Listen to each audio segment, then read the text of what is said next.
You know that feeling when your heart's beating so hard you can hear it in your ears? When your chest is so tight you can't tell if you're breathing or drowning?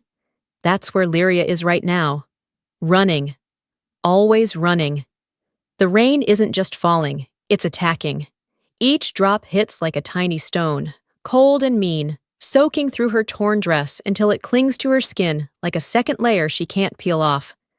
Her bare feet pound against mud that sucks at her ankles, trying to pull her down into the earth, like it wants to swallow her whole.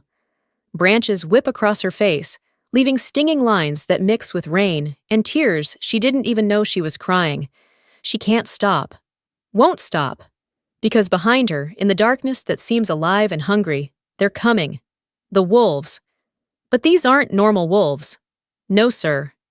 Their eyes glow like someone stuck flashlights inside their heads, bright yellow-green orbs that cut through the fog like knives through butter. And the sounds they make? It's not howling. It's worse. It's like laughing and growling had a baby, and that baby grew up angry at the world. The sound crawls under her skin and makes her bones feel like jelly. Lyria's 22, but right now she feels like a little kid again. That scared feeling you get when you think there's something under your bed. Except this time the monster is real, and it has teeth, and it's getting closer with every heartbeat. Her side burns. Oh man, does it burn? She presses her hand against it and feels the warm, sticky wetness spreading. Blood. Her blood. The claw wound from last night throbs like it has its own heartbeat, angry and hot. She'd helped a stranger, some old woman who'd dropped her basket in the village square. Just picked up some apples, smiled, handed them back. That's all. But the woman had grabbed her wrist, eyes going wide, and whispered, "Magic child," before backing away like Lyria was on fire. That night, they came. The village guards with their torches and their fear. "Witch!" they called her. "Cursed!" One had a wolf, a trained one, they said, and when she ran, it caught her. Tore through her dress and into her skin like paper. Thunder crashes overhead, and Lyria stumbles, catches herself against a tree that's slick with rain and moss. Lightning splits the sky, and for one bright white second, she can see everything. The twisted trees reaching for her like skeleton hands, the fog rolling between them like smoke from a ghost's breath, and behind her, moving through the darkness like water, the shadows. The shadows are worse than the wolves. They don't have shapes exactly. They shift and twist, sometimes looking like giant dogs, sometimes like people bent wrong, sometimes like nothing she has words for. They move through the fog like they're part of it, like the night itself decided to grow teeth. Her lungs are screaming.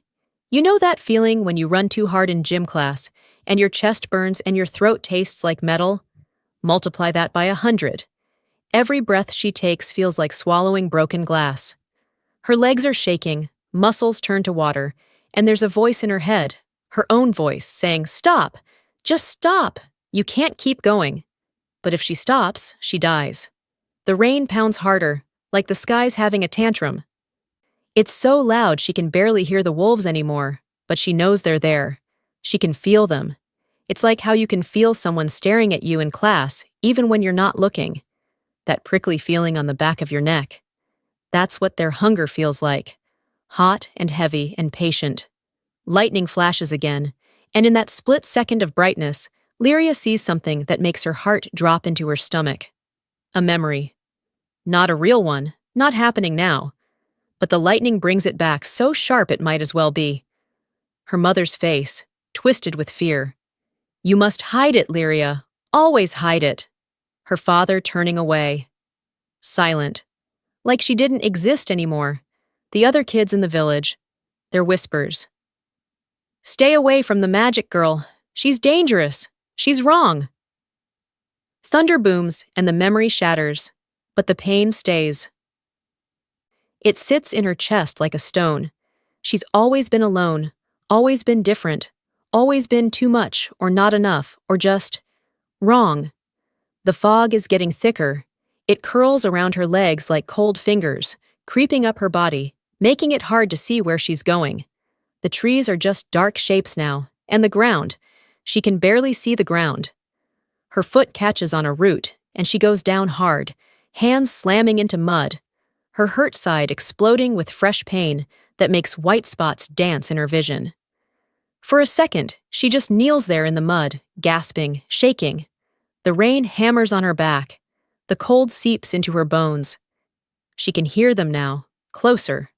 The wolves, the shadows, the breathing that's not breathing sound they make, and that's when it happens. Her hands start to glow, not like a flashlight, not like fire. It's silver, bright, pure silver light that pushes back the darkness like it's something solid. The light spreads across her palms, running up her wrists like living water made of stars. It's beautiful and terrifying, and she can't control it. "No," she whispers. Her voice is tiny against the storm. "Please, not now." The power inside her is like a wild animal that's been caged too long. It wants out. It pushes against her skin from the inside, making her bones ache, making her teeth chatter. She's fought so hard to keep it hidden, to keep it small and quiet and safe. But pain and fear are like keys that unlock it, and right now she's drowning in both. The silver light flickers, pulses. It's warm where everything else is cold. Part of her wants to let it loose, to stop fighting, to turn around and face the wolves and the shadows with fire in her hands. But she knows what happens to magic users. She's seen them. Burned. Hung. Drowned. Called monsters and demons, and things that need to be destroyed. She struggles to her feet, pressing her glowing hands against her sides, trying to make the light go away. "Stop it!" she hisses at herself. "Stop it, stop it, stop it!" The forest seems to close in around her. The trees lean closer. The fog rises higher. Even the rain feels like it's pushing her down, trying to bury her in this dark, wet, cold place where nobody will ever find her. And then she sees it. Through the trees, through the rain and fog and darkness. Water. The gleam of it. The sound of it rushing and tumbling over rocks. Mooncliff River. She's heard about it her whole life. Fast and deep and dangerous, especially in storms. People drown in it. People disappear. But right now, it looks like hope. Her legs move before her brain catches up. She crashes through the last line of trees, stumbles onto the rocky shore where the river runs wild and angry. The water is black as oil, churned white at the edges where it smashes against stones the size of houses. The sound of it is huge, louder than the rain, louder than her heartbeat, loud enough to swallow the whole world. Behind her, the wolves break through the tree line. 6 of them. 7. More.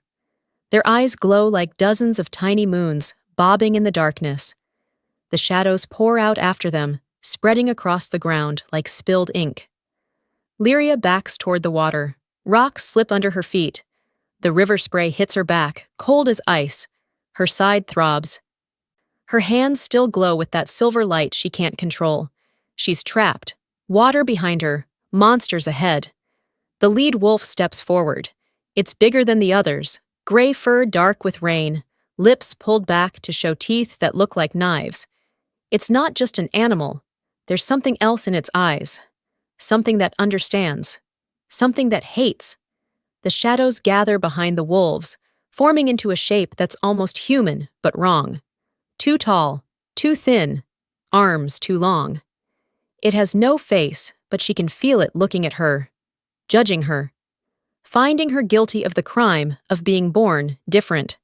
Lightning splits the sky, and thunder follows instantly, so close it shakes the ground. In that flash of light, Lyria sees herself reflected in the river, small, soaked, bleeding, glowing. She looks like something from a scary story. She looks like a ghost. Her legs give out. Not from tiredness, they just stop working.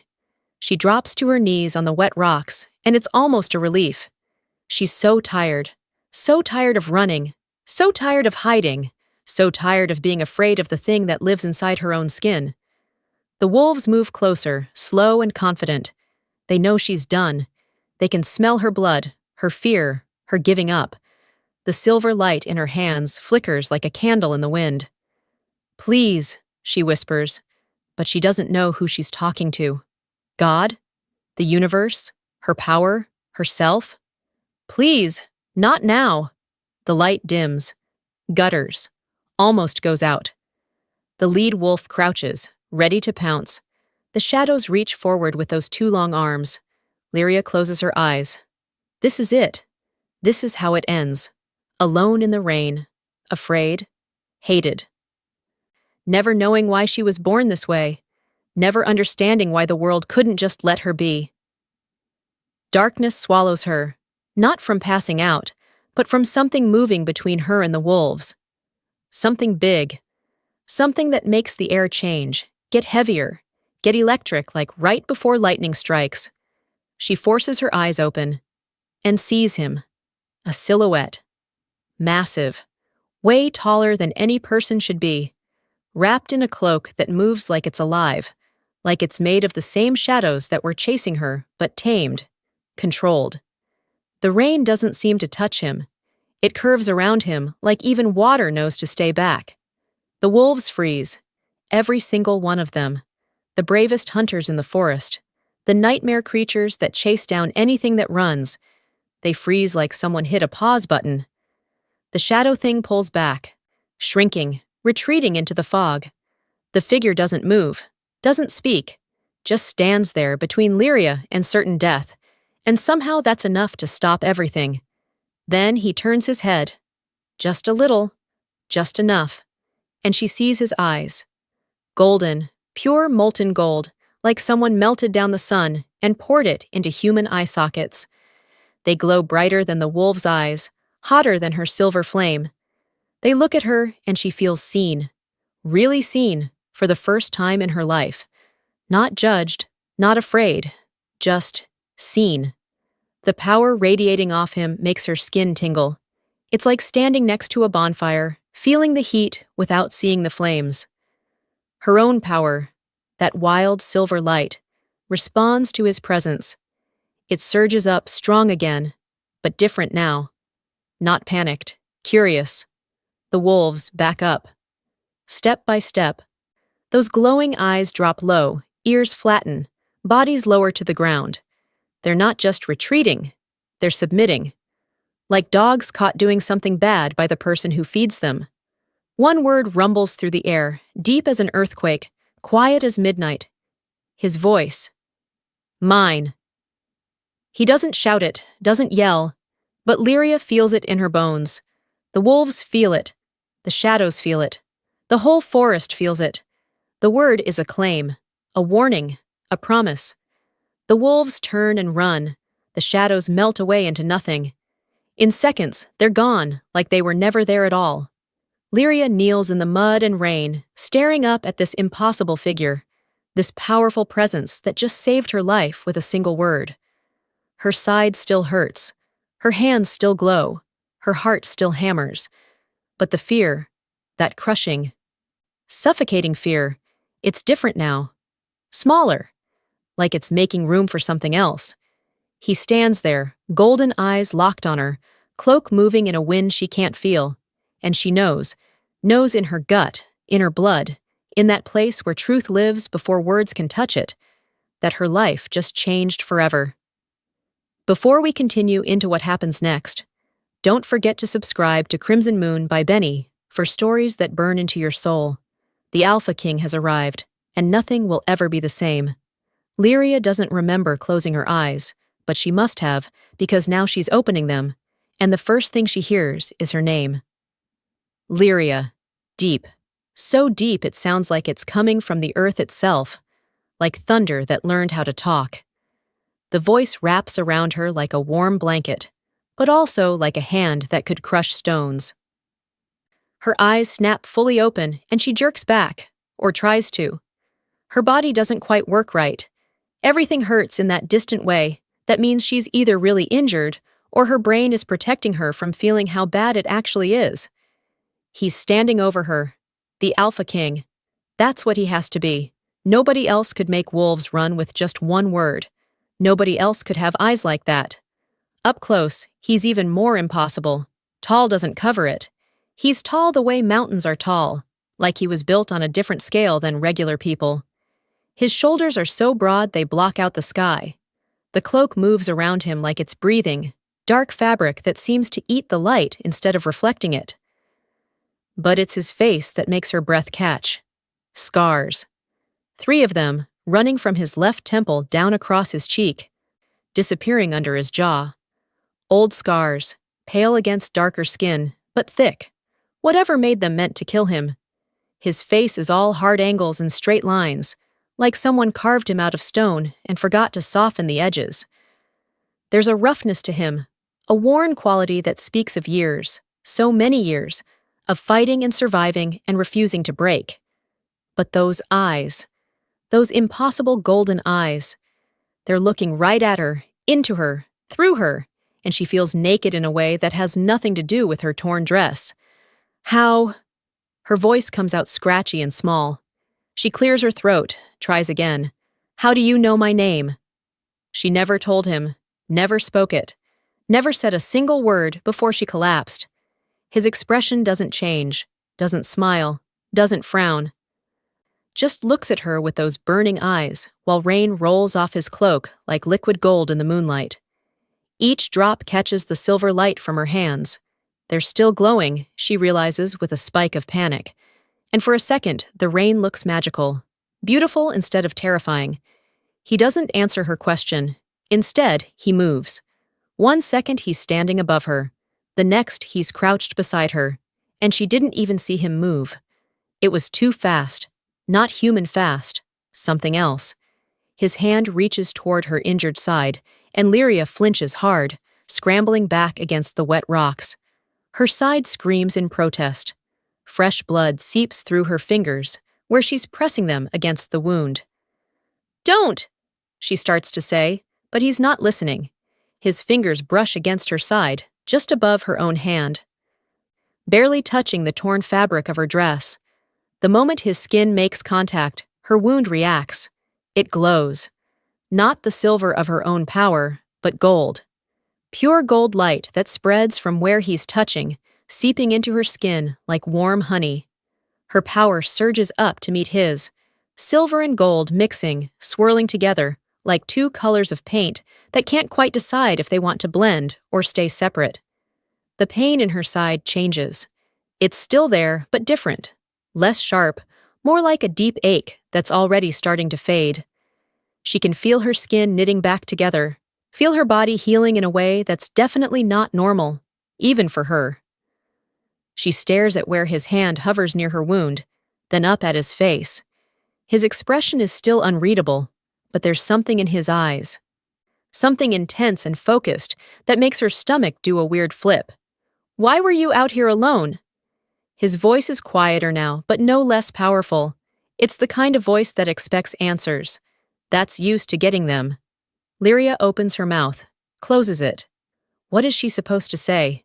That she's always alone? That nobody wants her around? That she ran because the alternative was burning? Before she can figure out words, he speaks again. "Why weren't you at the ceremony?" "Ceremony? What ceremony?" Her brain feels fuzzy, slow. The healing, the fear, the exhaustion. It's all catching up at once. She blinks up at him, confused. What ceremony? I don't know what you're... The moonrise ceremony. His eyes narrow slightly. All magic born within the territory were summoned. You should have been there. Oh no. She'd heard whispers of it in the village weeks ago. Something about the Alpha King calling all the special ones, the cursed ones, the different ones. But nobody had come for her. Nobody had told her she was invited. Or maybe they did tell the Magicborn, and they just didn't consider her worthy of including. She expects anger, expects him to grab her, to demand why she disobeyed, to call her defiant or rebellious, or all the other words adults use when kids don't do what they're supposed to.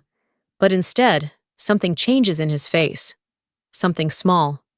A tiny shift around his eyes, a slight tightening of his jaw. He looks like he already knows. The realization hits her like cold water. He knows. He knows she wasn't invited properly.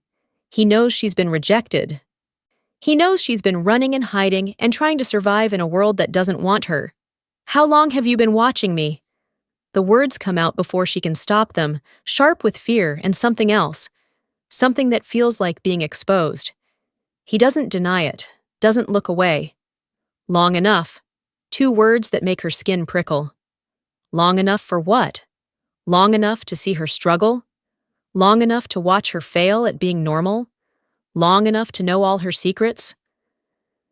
The air between them feels thick, heavy, like it's full of things neither of them are saying. Her heart is beating too fast again, but it's not just fear anymore. There's something else mixed in, something confusing that makes her want to run and stay at the same time. She notices things about him she shouldn't be noticing. The way raindrops collect on his eyelashes, the controlled strength in how he holds himself, like every movement is deliberate, the warmth radiating from him despite the cold storm, the way his presence makes her feel small but not helpless, protected instead of threatened. But that's crazy. She doesn't know him. He's the Alpha King, whatever that means. He's powerful and dangerous, and he's been watching her without her knowing, and that should terrify her. It does terrify her. But underneath the terror is something else.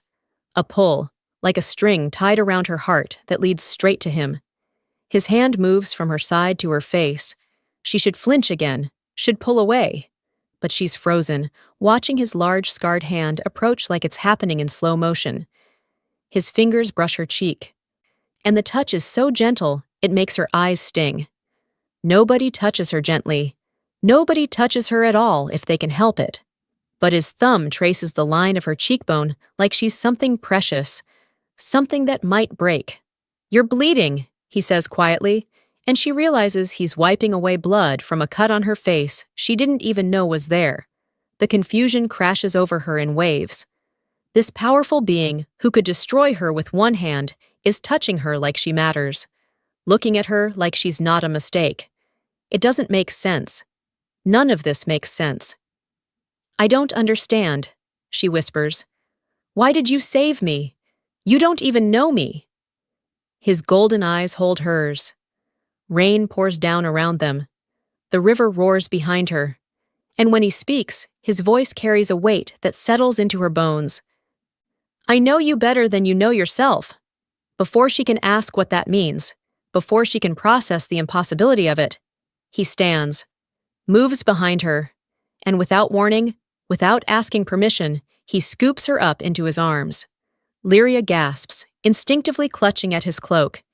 He lifts her like she weighs nothing, like she's made of air and paper, one arm under her knees, the other around her back, and suddenly she's pressed against his chest, with her face inches from his. "What are you?" she starts, but her protest dies when she realizes how warm he is. After hours of rain and cold and terror, his body heat seeps into her like medicine. Her muscles, wound tight as springs, start to relax without her permission. He begins walking, moving through the woods with impossible confidence. The shadows that chased her, the darkness that seemed so suffocating before, it parts for him. The wolves that wanted to tear her apart are nowhere to be seen. Even the rain seems less harsh, like the storm is giving them space. She should demand he put her down, should be scared of where he's taking her, should fight or scream or do something other than let a stranger carry her deeper into the forest. But she's so tired, and he's so warm. And for the first time in longer than she can remember, she doesn't feel alone. His heart beats steady and strong beneath her ear. Thump, thump, thump, thump, like a drum that's been playing since the beginning of time and will keep playing long after everything else ends. "Where are we going?" she asks quietly. "Home," he answers. And the way he says it, the certainty, the finality, makes it sound like he doesn't just mean his home. He means hers, too. The forest moves past in dark blurs, but Lyria barely sees it. Her mind is somewhere else, somewhere worse. She's remembering. The moonrise ceremony, 3 weeks ago. She knew about it. Everyone knew about it. The Alpha King himself had sent word through every village, every pack, every corner of the territory. All magic-born wolves were summoned. All of them. It was supposed to be an honor, a gathering, a chance to be seen, to be known, to maybe, just maybe, belong somewhere. Lyria had wanted to go. Oh, how she'd wanted to. She'd even picked out her best dress, the blue one her grandmother made before she died, the one without holes or patches. She'd braided her hair, washed her face until her skin was pink and clean. But then she saw the old woman. It was late afternoon, sun already starting to sink. Lyria was walking through the village square, heading toward the meeting point where the others were gathering. She could see them ahead, other young wolves, laughing and nervous and excited. Normal wolves, accepted ones. That's when she heard the crying. Quiet. Weak. Coming from the alley between the baker's shop and the blacksmith's forge. She should have kept walking, should have ignored it, should have thought about herself for once, about what she needed, about the ceremony that only happened once in a lifetime. But she didn't. The old woman was crumpled against the wall, clutching her side. Blood seeped between her fingers, dark and wrong-looking. Her eyes were cloudy with pain and age. She was human. Completely, obviously human. The smell of her was all wrong. No wolf, no pack, no magic. Just old human woman bleeding in an alley while the world walked past. "Please," the woman had whispered. "Please help me." Lyria's feet stopped, her heart pulled. She looked back at the gathering point, at the other wolves climbing into wagons that would take them to the ceremony. She looked at the old woman, back at the wagons, back at the woman, and she made her choice. She'd helped the woman to her feet. Found the wound, a gash from falling on broken pottery, nothing magical or mysterious, just an accident. She'd torn strips from her own dress, that pretty blue dress, and bound the wound tight. Found the woman's cottage, helped her inside, made sure she had water and bread, and wouldn't die alone in the dark. By the time Lyria made it back to the square, the wagons were gone. The ceremony was happening without her. She was alone in the empty village with blood on her hands and torn fabric hanging from her shoulders. The pack found out. Of course they found out. News travels fast in small places. Her mother had been the first to confront her, face twisted with something worse than anger, disappointment. "You chose a human over your own kind," she'd said, voice flat and cold. "Over your future, over your chance." She needed help, Lyria had tried to explain. She was hurt. I couldn't just... "You could have. You should have." Her mother turned away. "You're cursed, Lyria. Cursed to never know where you belong, and you prove it every single day." The word cursed stuck to her like tar. The other pack members whispered it behind their hands. Cursed, wrong, different. She'd always been those things, but missing the ceremony made it official somehow. Made it unforgivable. The memories tumble faster now, darker, sharper.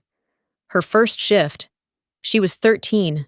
Most wolves shift smoothly by 12, guided by their parents, controlled and careful. Not Lyria. Her shift came like an explosion. She'd been in the small hut she shared with her mother, and suddenly her bones were breaking and reforming, and her skin was burning and splitting, and fur was erupting from every pore. The silver flame, her magic, had poured out at the same time, uncontrolled and wild. It burned through her arms like liquid light, spilling onto the floor, catching the walls, consuming everything it touched. By the time she finally managed to shift fully into wolf form, half the hut was destroyed. Her mother's things, their food stores, everything. Her mother had stood in the doorway, staring at the wreckage, and hadn't said a word. Hadn't needed to. The silence said everything. Lyria remembers the faces of the other pack children, the way they'd back away when she approached, the way their parents would call them inside when she walked past, the way even the kindest adults looked at her with a mixture of pity and fear. She remembers trying to make friends, trying to fit in, trying to be less, smaller, quieter, trying to shove the magic down so deep it would never come out. But the harder she tried, the worse it got. The silver flame would spark at the worst moments, when she was angry or scared or sad or even just excited. It was tied to her emotions, and emotions are hard to control when you're young and everything hurts.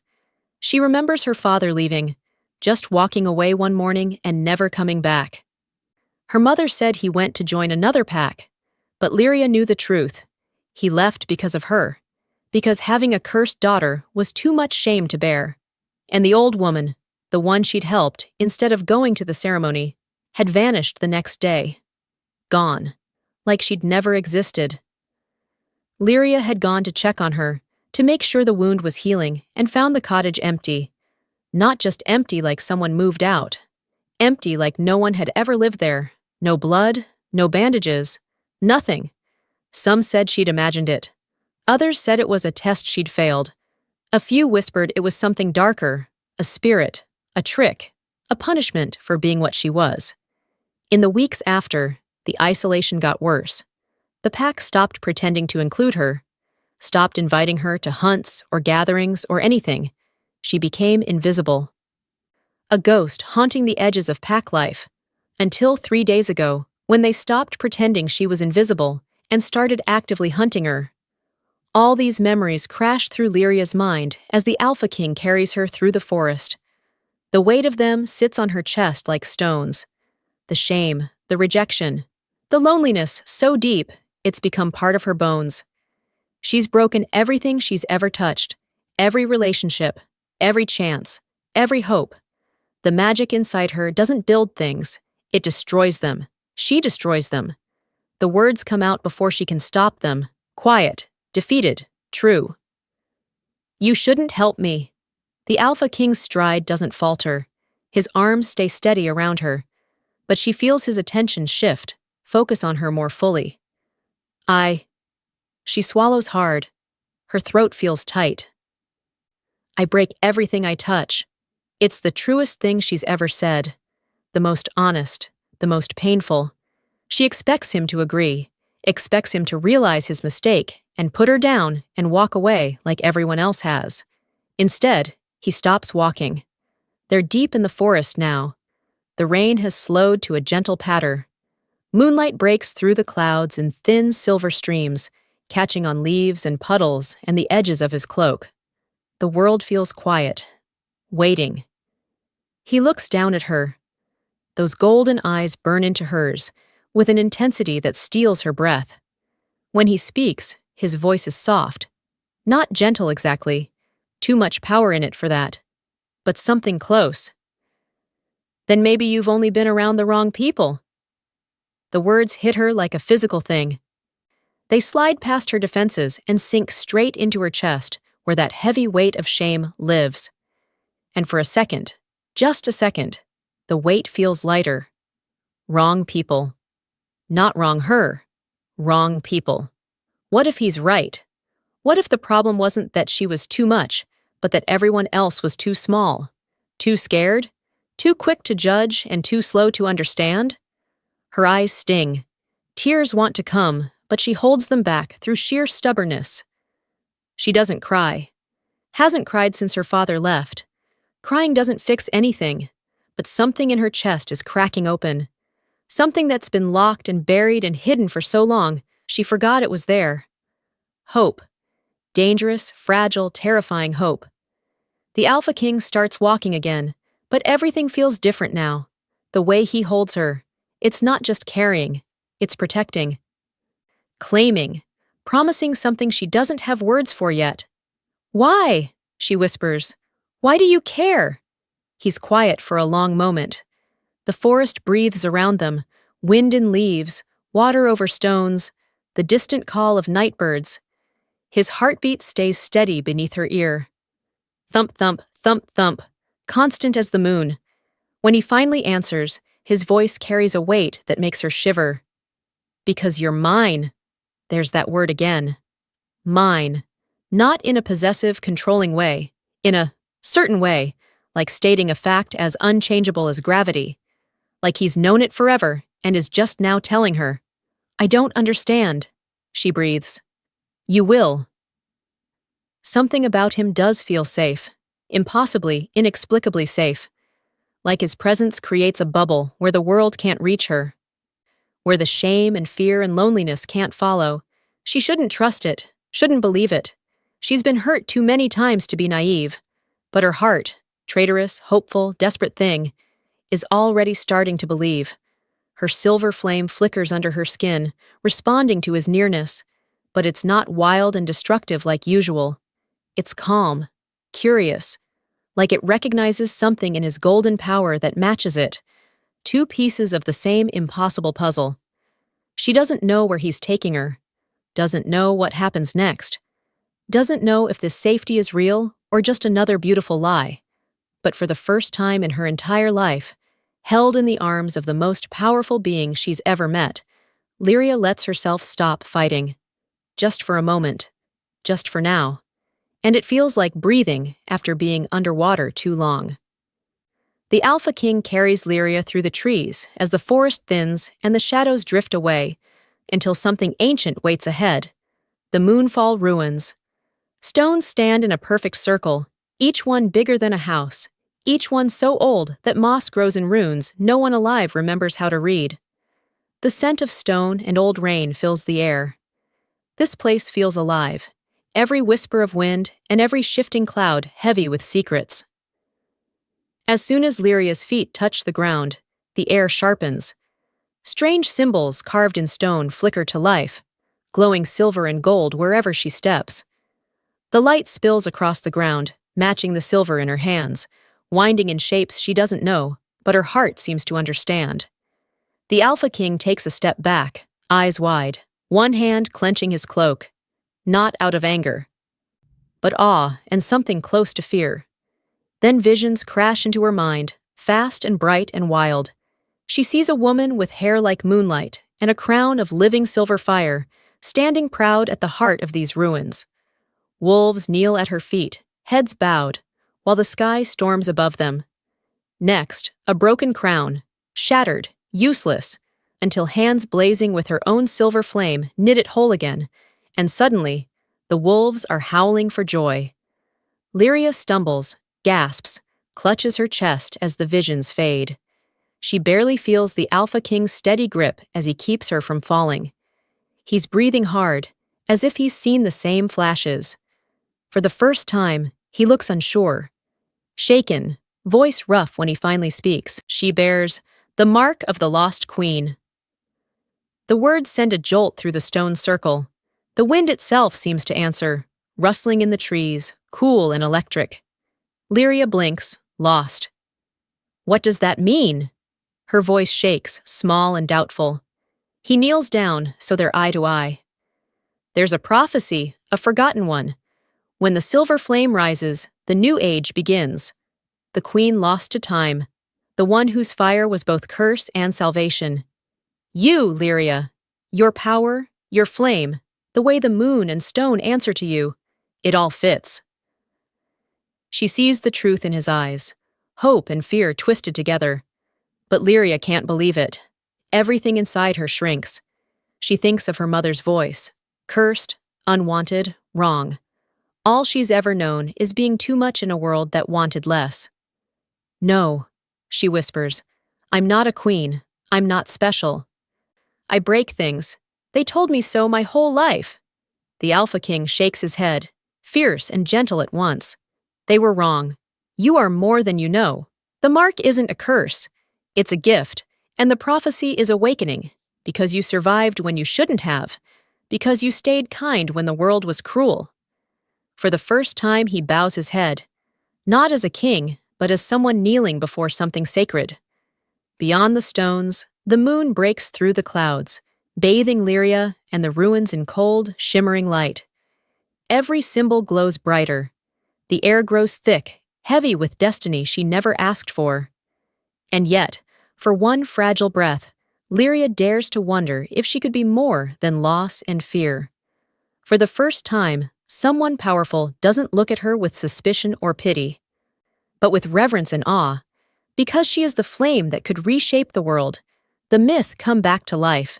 The silver fire meant to mend what was broken, not just on the outside, but in every wounded heart like hers. The Moonfall ruins echo with secrets, but peace doesn't last. The low, dangerous growls come first. Then, shapes move between the ancient stones. Wolves, bigger and stronger than any in Lyria's old village, emerge, their eyes hard and cold. These aren't strangers. They wear the crest of the council, the ones who decide what's forbidden and who belongs.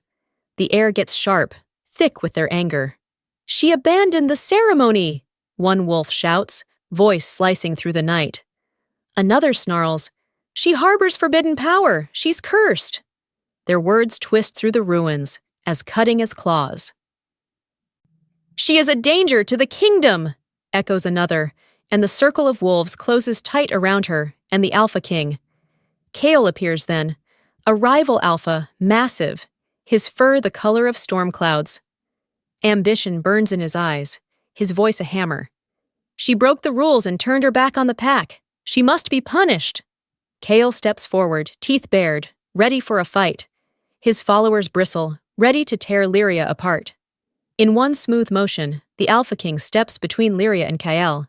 His cloak flares, power rippling off him like heat from a wildfire. The air buzzes, every hair on Lyria's arm stands up. She sees claws, real, long, deadly, gleaming at his fingertips. The council wolves bare their fangs. The circle is a living storm. Kale bellows, "This pack will not fall to a cursed queen's daughter. Give her to us. Or stand alone against your own council." The Alpha King's growl is low and thunderous. "You will not touch her." Energy crashes between them. Alpha King and Kyle, both muscles tensed, fear and rage swirling in the eyes of everyone watching. Lyria's own fear churns deep and hot. Her hands spark with silver flame, flickering wildly. Light spills onto the stones, painting the ruins in a strange, dangerous glow. Gasps rush through the crowd. All eyes swing to her. The council wolves stagger back, whispering rumors of the lost queen's power made real. Lyria cries out, a sound torn from her chest, raw and desperate. Her power flares, and the symbols at her feet ignite, shining so bright it blinds the night for a heartbeat. The council's voice comes cold and flat. "Send her away, Alpha, before she destroys us all. The kingdom won't risk another war for a prophecy." The order is final and cruel as stone. The Alpha King's power quivers with rage and pain. For a moment, he looks at Lyria. His eyes say, "Run. Survive." Maybe, sorry. But when the council moves closer, he does not stop them. He can't. Lyria stares at him, heart shattered. The only person who ever made her feel safe, hesitating. The world closing in, every chance at home slipping away. She turns and runs. The ruins blur past, tears choking her breath. Behind her, wolves snarl and the moon burns cold. And still, somewhere deep in her chest, that wild silver flame refuses to go out, no matter how hard the world tries to break her. Lyria runs until her legs shake and her lungs burn. She stumbles through thick undergrowth and over sharp stones until she reaches another river, smaller than Mooncliff, quieter, with water that catches the moonlight like broken glass. She collapses on the soft dirt bank, pulls her knees to her chest, and finally lets the tears come. They're hot and angry, and full of all the hurt she's been holding back. She cries for the council's cruelty, for the Alpha King's hesitation, for every single person who ever made her feel like she didn't belong. The sobs shake her whole body until she's empty, hollow, gasping for air that won't quite fill her lungs. She doesn't hear him approach. One moment she's alone, the next he's there, standing at the edge of the riverbank, cloaked dark against the silver night. The Alpha King. He doesn't speak, doesn't apologize, just walks closer and sits down beside her, leaving a small space between them that feels both respectful and unbearable. For a long time, neither of them says anything. He builds a small fire with quick, practiced movements, gathering dry wood, striking flint with his bare hands until sparks catch and flames lick upward. The firelight dances between them, warm and golden, pushing back the cold. Lyria watches the flames, her voice raw when she finally speaks. "Why did you come?" His answer is simple, "Because I couldn't stay away." Something in her chest clenches. She wants to be angry at him for hesitating, for not standing stronger against the council. But the anger won't stick, because she saw his face back at the ruins. She saw the war inside him, the impossible choice between protecting her and keeping his kingdom from tearing itself apart. The Alpha King stares into the fire. And when he speaks again, his voice is different, softer, stripped of the power and authority, just human, or whatever wolves are when they let their guard down. I lost my mate years ago. The words hang in the air like smoke. Lyria's breath catches. She knows what that means, knows from whispered pack stories that losing a mate is like losing half your soul. Some wolves never recover. Some don't survive it at all. Her name was Alara, he continues, still watching the flames. She was fierce and kind, and she didn't fear anything, not even me. A ghost of a smile touches his lips, then vanishes. The council wanted war with the northern packs. She disagreed, stood against them. They made an example of her. Lyria's heart twists. The council killed her? He nods once, slow and heavy.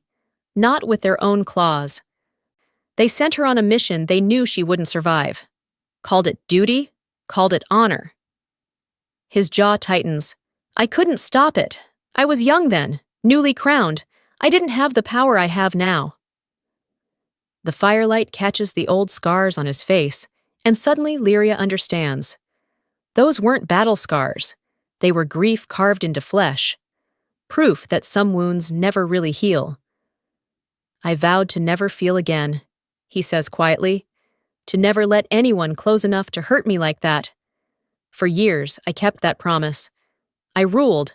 I survived. I became what the kingdom needed. Strong, ruthless, untouchable. He turns his golden eyes on her, and the intensity nearly steals her breath. Yet you stir something in me. Something dangerous. The word dangerous should scare her. Instead, it makes her heart race in a completely different way. She sees the truth written in his face. This powerful Alpha King, feared by enemies and respected by allies, is afraid of her. Not because of her silver flame, because of what she makes him feel. I'm not trying to stir anything, Lyria whispers. I'm just trying to survive. I know. His voice is rough. That's what makes it worse. You're not trying to claim me, or use me, or manipulate me like everyone else. You're just you. Real and broken and brave in ways that terrify me. The space between them feels charged, electric. Lyria finds herself wanting to close it, to reach out, to touch him and make sure he's real, and not just another impossible dream. I understand loneliness, she says, her own voice cracking.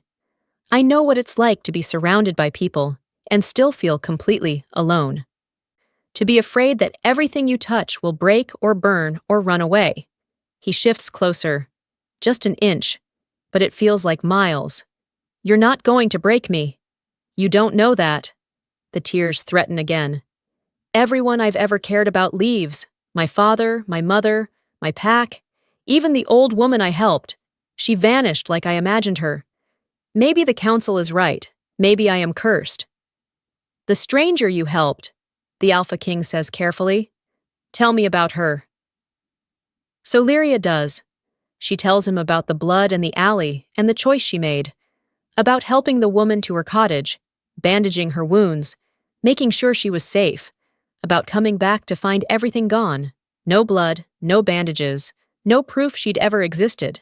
The council said I made her up, Lyria whispers, said I invented an excuse for missing the ceremony. But I didn't. She was real. I swear she was real. The Alpha King's expression changes. Silver gray hair, eyes like storm clouds, a pendant shaped like a crescent moon? Lyria's head snaps up. Yes. How did you... That was Moira. His voice carries reverence and fear. The oracle of the old ways. She appears when destiny is about to shift, when someone important needs to be tested. He looks at Lyria with new understanding. She didn't need your help. She was testing you, seeing if you'd choose compassion over ambition, kindness over status. And I failed, Lyria says bitterly. I missed the ceremony. I lost everything. No. He reaches out, his large hand covering hers. The touch is warm and gentle and sends shivers up her arm. You passed. You chose right. That's why you bear the mark of the lost queen. That's why your power responds to the ancient stones. That's why I found you in the forest when the wolves attacked. His thumb traces small circles on her skin. Moira chose you, Lyria. The prophecy chose you, and I— He trails off, but his eyes finish the sentence. I choose you, too. The air between them thickens. Lyria's aware of everything, the heat of the fire, the whisper of the river, the rapid beating of her own heart. His face is so close now. She can see the gold flecks in his eyes, the way his breath comes faster, the tension in his jaw like he's fighting himself. Her own breath mixes with his. Their hands are still touching, fingers slowly intertwining. She should pull back, should remember that he hesitated when the council demanded she leave, should protect her heart from another person who might choose duty over her. But she can't, because when he looks at her like this, like she's precious and powerful and exactly what he's been searching for, all her defenses crumble. They lean closer, closer. His free hand comes up to cup her face, thumb brushing across her cheekbone. Her eyes flutter closed. She can feel the heat of him, smell cedar and rain, and something wild she doesn't have a name for. Their lips are a breath apart when the howling starts. Distant. Multiple wolves. Angry and hunting. They jerk apart, the moment shattered. The Alpha King is on his feet instantly, body tense, eyes scanning the dark forest. Lyria scrambles up too, heart pounding for an entirely different reason now. Kiel? The Alpha King growls. He's tracking us. The Council's wolves. The rival Alpha. The world crashing back in just when something beautiful was about to bloom. But as Lyria stands beside the Alpha King, silver flame flickering to life in her palms, she realizes something has changed. She's not alone anymore. She's not running away. She's standing her ground. And maybe, just maybe, that's what the prophecy was always about. The river sings with quiet, broken moonlight. Lyria's cheeks are still wet when a new wind stirs, sharp as betrayal. A shadow slips from the trees, careful and too quiet to be human. She stands fast, heart wild, skin prickling. The stranger she saved, the frail old woman, steps forward. But as the moonlight hits her face, it shifts, rippling. The human skin falls away. Underneath, a lean man stands, eyes cold with the color of hunting steel. Not kindness, not help. Lies. Kale's spy. He bows, mock gentle. Thank you for rescuing me, Silver Flame. He laughs. A sound like knives scraping bone. You made it so easy. The next moments blur. Kyle and his council wolves step out of the trees. Voices clash and echo over the water. She abandoned us. She hides forbidden power. The stranger, no, the traitor, bows to Kale, showing the council how Lyria's magic burns through her hands, making the earth glow. Faces she once trusted turn away. Even the Alpha King stands frozen, torn between the girl he dared love and the kingdom he swore to protect. She is dangerous, the council howls. She is a threat. The words bite deeper than any wound. Kale's eyes blaze with triumph. He shoves forward, hungry for power. She will bring fire and ruin. The prophecy says so. Her flame will burn the crown. Are you ready to lose everything for her? Lyria turns to the Alpha King, searching for hope, for home, for any sign of the man who made her feel safe in a cruel world. But he steps back, just one step, and her heart splinters. Even if, for a split second, it's enough. The pain is raw. The message is clear. She stands alone. Wolves lunge for her, claws out, teeth bright in the firelight. The prophecy twists in her mind. Her fire will burn the crown. Power surges in her chest, wild and aching and vengeful. Lyria runs deep into the wild, where the trees press close and the air tastes of dirt and old storms. She doesn't stop until her body forces her, Collapsing against a fallen oak, chest heaving, tears mixing with rain she didn't notice was falling. The silver flame under her skin flickers and pulses, angry, hurt, alive. She's done running from it, done hiding. If they call her dangerous, if they call her cursed, then maybe it's time to become exactly what they fear. Days blur. She learns the flame doesn't just burn, it listens. When she's scared, it flares wild. When she's focused, it sharpens into threads of light she can weave through her fingers. She discovers she can pull heat from the air without burning the moss beneath her feet. The innocent things, small animals, fragile plants, don't singe when her power touches them. Only threats feel the bite of her fire. But then the moon bleeds red. She sees it through the canopy, crimson light spilling across the sky like a wound that won't close. The trees shiver, the earth groans. Something terrible is happening. She hears it before she sees it. The roar of battle, the clash of claws and bone, the screams of dying wolves echoing through the forest. Kyle has launched his attack. He's come for the kingdom, for the throne, for the power he's always craved, and wolves are dying. Lyria's heart pounds. She should stay away. They rejected her. They cast her out. They chose fear over truth. But then she thinks of the Alpha King's golden eyes, the way he touched her face like she mattered, the way he almost kissed her before the world tore them apart. She runs toward the battle. When she breaks through the tree line, the sight steals her breath. The Moonfall ruins are swarming with wolves, Kale's forces on one side, the kingdom's defenders on the other. Blood stains the ancient stones. Bodies lie broken, fire burns in scattered patches, smoke rising to meet that bleeding moon. And there, in the center, the Alpha King fights Kyle with savage fury. But even he's tiring. Even he's bleeding. Kyle is strong, ambitious, and willing to do anything to win. Lyria steps onto the battlefield, and everything stops. Her hair blazes with silver flame, not burning, but glowing like starlight made solid. Her eyes shine with power. She's finally stopped fighting. She walks forward, and the ground beneath her feet shimmers with ancient symbols, the same ones from the ruins, spreading out in ripples. Wolves on both sides back away, fear and awe painted across their faces.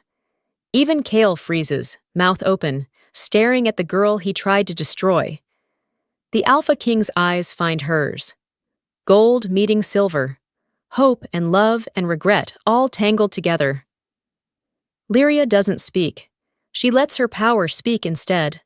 The silver flame rises from her skin, pouring outward in waves that don't touch the defenders, but force Kale's wolves to stumble back. She shifts, not into a normal wolf, but into something ancient and massive. Her wolf form towers over the others, silver fur rippling with light, eyes burning with the wisdom of queens long forgotten. An ancient voice whispers through her mind, layering beneath her own thoughts. You are not their sacrifice. You are their salvation. The voice of the first queen, the one who bore the silver flame before the packs forgot her name. Kale snarls, recovering from his shock. You think you can stop me with a light show? He charges, massive and brutal, claws extended.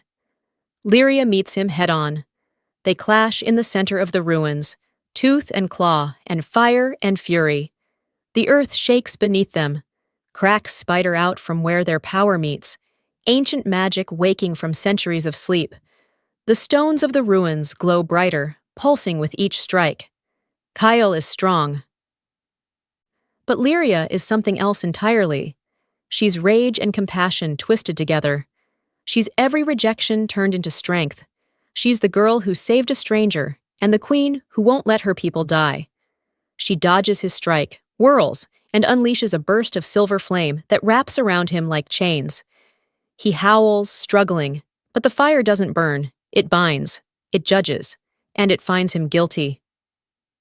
You wanted power, Lyria says, her voice layered with that ancient queen's echo.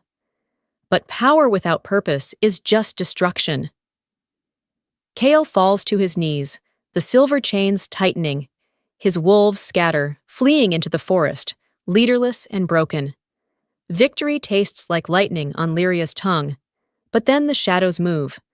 Behind where Kale knelt, the darkness thickens, coalesces, takes shape. Something far older than Kale, far darker than ambition, rises from the cracks in the ancient stones. It has no face, no form, just wrong angles and whispers that hurt to hear. The temperature drops. The bleeding moon flickers. The Alpha King shifts back to human form, stumbling forward. "No," he breathes. "Not him, not now." Lyria's heart stutters. Whatever this thing is, even the Alpha King fears it.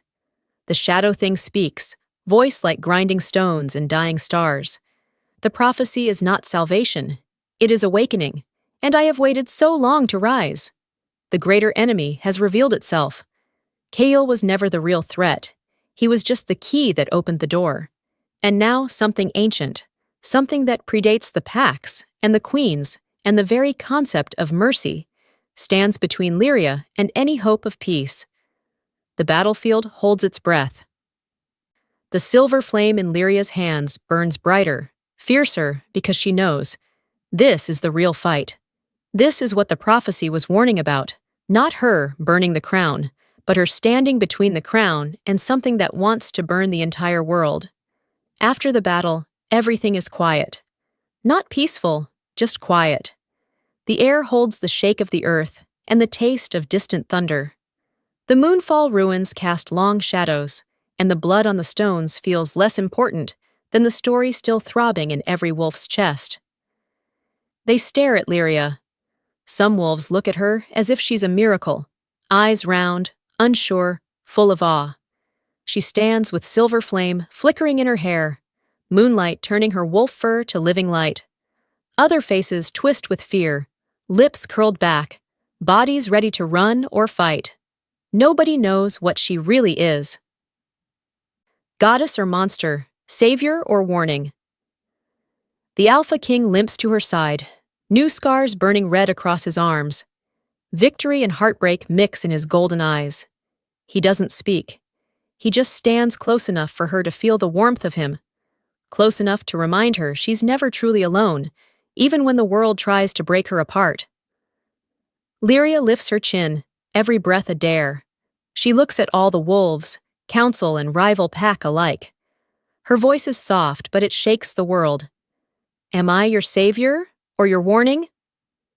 For a moment, nobody answers. Leaves tremble in the wind. Stones flicker with leftover magic. The wounded wolves blink, as if the truth might shape itself from her words. She stands at the center of everything broken and whole, flame-lit and battered, and impossibly brave. A single heartbeat stretches, then another. Across the field, young wolves look to her instead of the Alpha King. Old ones whisper, afraid, but hungry for hope.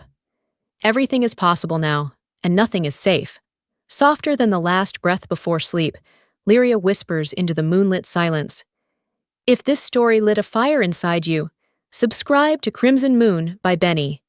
Here, we tell tales that burn and heal at the same time. The wild waits for her answer, and the world holds its breath, wondering if you'll choose her side.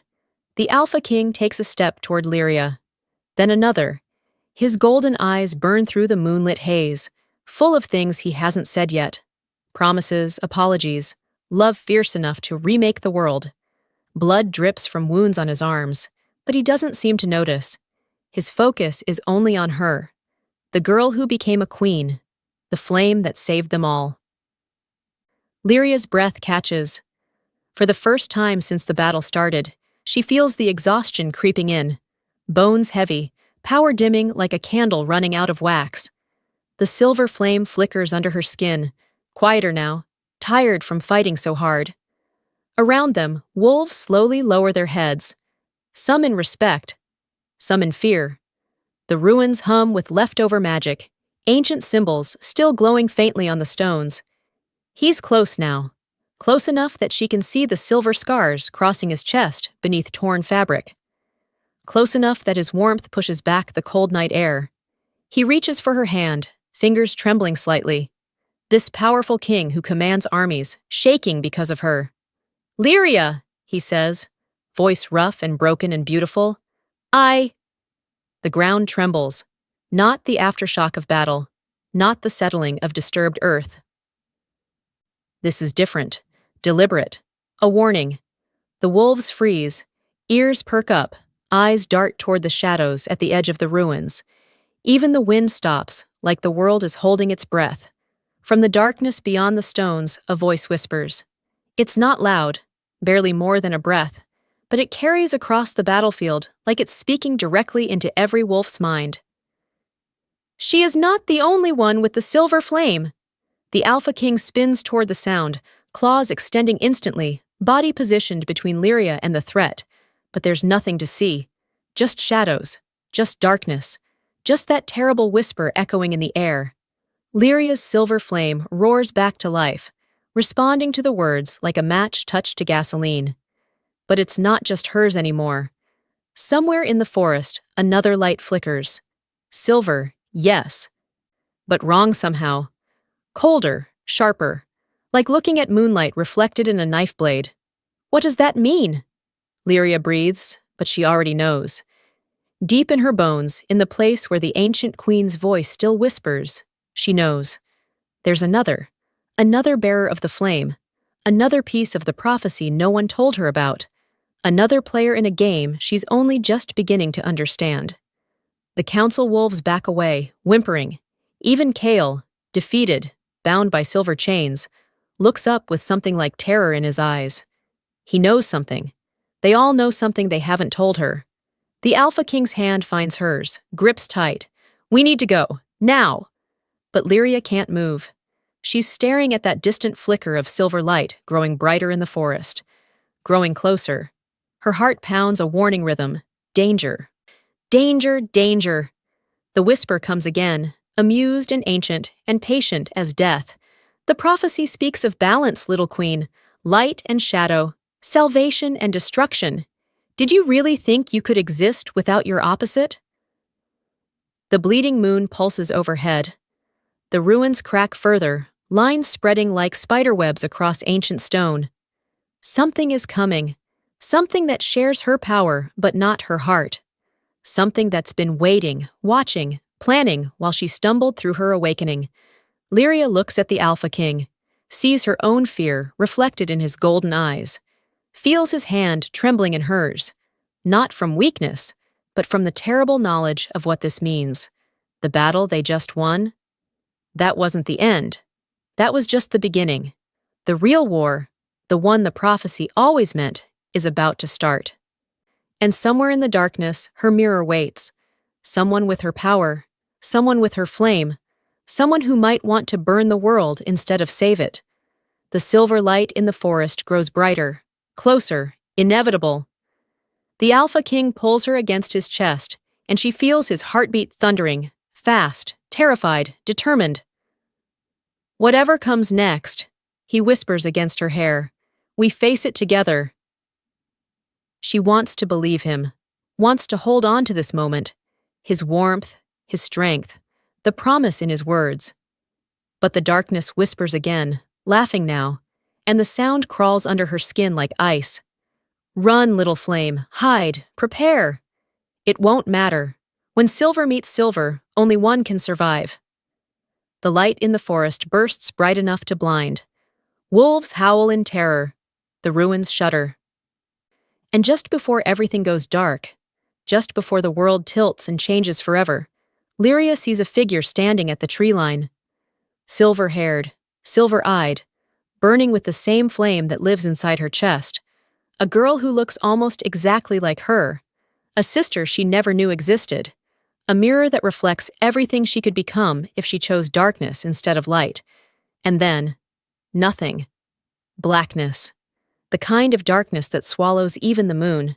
The kind that promises this story isn't over. Not even close. Because some fires burn so bright they cast two shadows, and some prophecies need both light and darkness to come true.